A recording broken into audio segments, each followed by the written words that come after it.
And number 7, back to where we all started. Allow God to father you.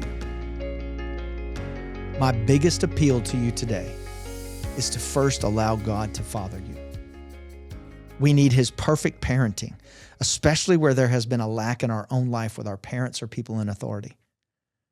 Invite him to show you the lens through which you're seeing him. We need to allow him to change our perspective so that we can become the best sons and daughters to him first. And we're just landing the big plane. It's a big plane today, guys. This is a big plane. And these are all probably going to be broken down in January 2025.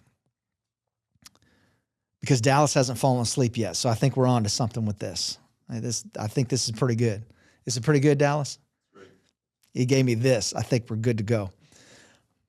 Barriers to finding these relationships. And I've said these before, but I want to repeat them. The rejection lie. I must protect myself.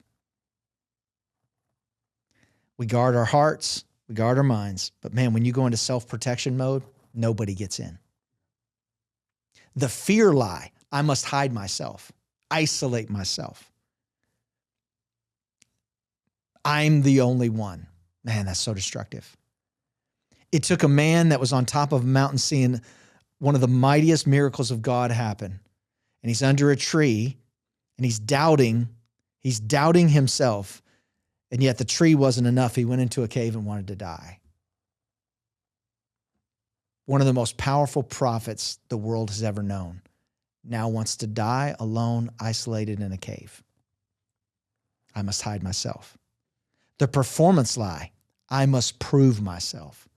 Man, people that are in my life that would say that, hey, Scott's a father in the faith to me.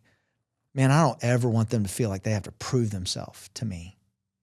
You know, I'm very careful, and I've become very, very careful when we're doing like team stuff together that I'm like, no, that's not right. No, that's not right. Oh, cut the head off that, cut the head off that. I'm like, hey, can we do this? Can we maybe think about this? Can we maybe think about this?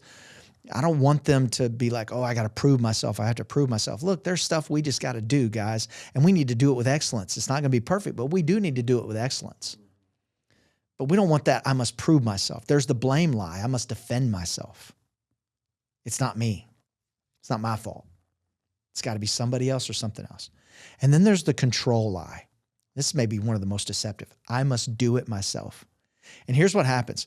When you have that mindset, that control lie, I must do it myself as a son and a daughter. Here's then what happens when you're supposed to be a father or mother. You continue to think you're the only one who can do it. And no one else can do it like me. Wow, what a deceptive lie from the pit of hell. You know what? No one else can do it like me because I'm me. And I can't do it like them because they're them. And whoever's coming after me, I don't want them to do it like I did it. I want them to be them. I want them to do it in the way that God has called them to do it.